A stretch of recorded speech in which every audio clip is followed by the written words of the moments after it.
प्रिय दर्शकों, जय श्री कृष्णा, राधे राधे, जय श्री राम। मित्रों, हम एक ऐसे योद्धा की चर्चा करने वाले हैं जिनका जन्म एक नहीं बल्कि दो माताओं के गर्भ से हुआ था। मित्रों, एक बच्चे का जन्म दो गर्भ से कैसे हुआ, इसके बारे में विस्तार से जानने के लिए सभी साथी वीडियो को पूरा व अंत तक जरूर देखें। साथ ही हमारे चैनल को सब्सक्राइब भी करें। मित्रों, माना जाता है कि जरासंध के पिता मगध नरेश बृहद्रथ थे और उनकी दो पटरानियां थी। वह दोनों पटरानियों से एक संतान चाहते थे। बहुत समय व्यतीत हो गया था और वे बूढ़े हो चले थे, लेकिन उनकी कोई संतान नहीं थी।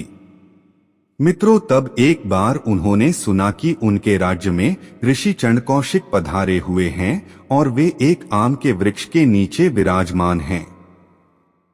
यह सुनते ही राजन आशापूर्ण होकर ऋषि से मिलने चल दिए। मित्रों, ऋषि के पास पहुंचकर उन्होंने ऋषि को अपना दुख कह सुनाया। राजा का वृतांत सुनकर ऋषि को दया आ गई और उन्होंने नरेश को एक आम दे दिया और कहा कि इसे अपनी रानी को खिला देना। लेकिन चूंकि उनकी दो पत्नियां थीं और वे दोनों ही से एक समान प्रेम करते थे, इसलिए उन्होंने उस आम के बराबर दो टुकड़े करके अपनी दोनों रानियों को खिला दिया। इससे दोनों रानियों को आधे आधे पुत्र पैदा हुए। मित्रों, भय के मारे उन्होंने उन दोनों टुकड़ों को वन में फिकवा दिया। तभी वहां से जरा नामक राक्षसी गुजर रही थी। उसने ने मांस के उन दोनों लोथड़ों को देखा और उसने दायां लोथड़ा दाएं हाथ में और बायां लोथड़ा बाएं हाथ में लिया, जिससे वह दोनों टुकड़े स्वतः ही उनके प्रकोप से जुड़ गए। और फिर जरा नामक राक्षसी ने उसे राजा बृहद्रथ को सौंप दिया और राजभवन में दोनों रानियों की छाती से दूध उतर आया। इसीलिए उसका नाम जरासंध हुआ। मित्रों, सम्राट जरासंध महादेव का बहुत बड़ा भक्त था। उनकी बहन का नाम शशिरेखा था, जो कि धृष्टद्युम्न से प्रेम करती थी, परंतु उसके भाई जरासंध ने उसकी शादी कौरव से लगाने का प्रयत्न किया।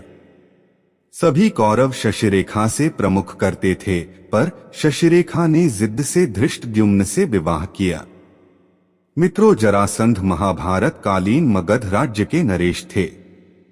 सम्राट जरासंध ने बहुत से राजाओं को अपने कारागार में बंदी बनाकर रखा था, पर उसने किसी को भी मारा नहीं था। इसका कारण यह था कि वह चक्रवर्ती सम्राट बनने की लालसा हेतु ही वह इन राजाओं को बंदी बनाकर रख रहा था, ताकि जिस दिन 101 राजा हों और वे महादेव को प्रसन्न करने के लिए उनकी बलि दे सके। बलभद्र और जरासंध के बीच युद्ध। वह मथुरा के नरेश कंस का ससुर एवं परम मित्र था। उसकी दोनों पुत्रियों अस्ति और प्राप्ति का विवाह कंस से हुआ था।